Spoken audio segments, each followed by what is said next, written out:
ప్రభుత్వ వైద్య కళాశాలలను ప్రైవేటుకు అప్పగించే పీపీపీ పబ్లిక్ ప్రైవేట్ పార్ట్నర్షిప్ విధానాన్ని వైఎస్ఆర్సీపీ కర్నూలు జిల్లా అధ్యక్షుడు మాజీ ఎమ్మెల్యే ఎస్వీ మోహన్ రెడ్డి తీవ్రంగా వ్యతిరేకించారు. కర్నూలులోని ఎస్వీ కాంప్లెక్స్ లో నిర్వహించిన మీడియా సమావేశంలో ఆయన మాట్లాడుతూ ప్రభుత్వ నిధులతో నిర్మించిన కళాశాలలను ప్రైవేటు వ్యక్తులకు అప్పగించడం సరైన చర్య కాదన్నారు. రాష్ట్రంలోని తెలుగుదేశం పార్టీ ముఖ్య నాయకులకు లబ్ధి చేకూర్చడానికి ఈ పీపీపీ విధానాన్ని అమలు చేస్తున్నారని ఎస్వీ మోహన్ రెడ్డి ఆరోపించారు. ప్రైవేట్ సంస్థలకు అప్పగిస్తే పేదలకు ఉచిత వైద్య సేవలు ఎలా అందుతాయని ఆయన ప్రశ్నించారు.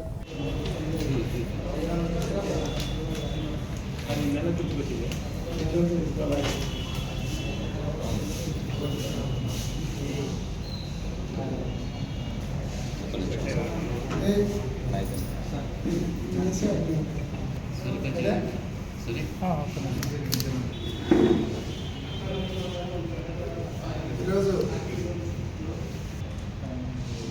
ప్రైవేట్ వాళ్ళకి అప్పచెప్పాలనేటువంటి దాని మీద ప్రజలలో ఇంత వ్యతిరేకత వస్తుందా, ప్రతిపక్షాలన్నీ కూడా వద్దు అని ఆందోళన చేస్తున్నా, యువకులు విద్యార్థులు చాలా దుర్మార్గం. అంటే ఎవరు ఏమనుకుంటే. ముందుగా మీడియా మిత్రులందరికీ నమస్కారం. నా పేరు ఉత్తేజ్ రెడ్డి. నేను గుంటూరు డిస్టిక్ యూత్ ప్రెసిడెంట్గా ఉన్నాను.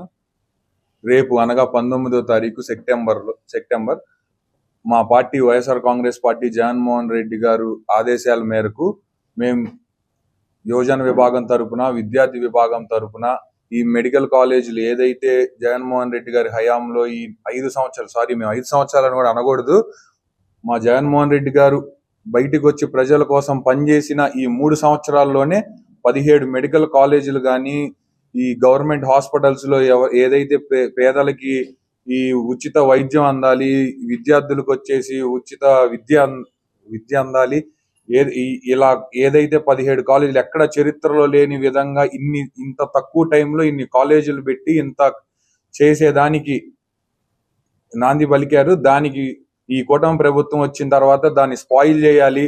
రేపు జగన్మోహన్ రెడ్డి గారికి ఈ పేరు నిలబడుతుంది, పేదలందరికీ వైద్యం అందిద్ది, విద్యార్థులందరికీ విద్య అందిద్ది, వీళ్ళందరూ రేపు జగన్మోహన్ రెడ్డి గారి పేరు గుర్తుపెట్టుకుంటారు. రాజశేఖర్ రెడ్డి గారి లాగే ప్రతి ఒక్కరూ జగన్మోహన్ రెడ్డిని గుండెల్లో పెట్టుకుంటారనే ఇదితో ఈ కూటమి ప్రభుత్వం దీన్ని ఇలా చేస్తుంది.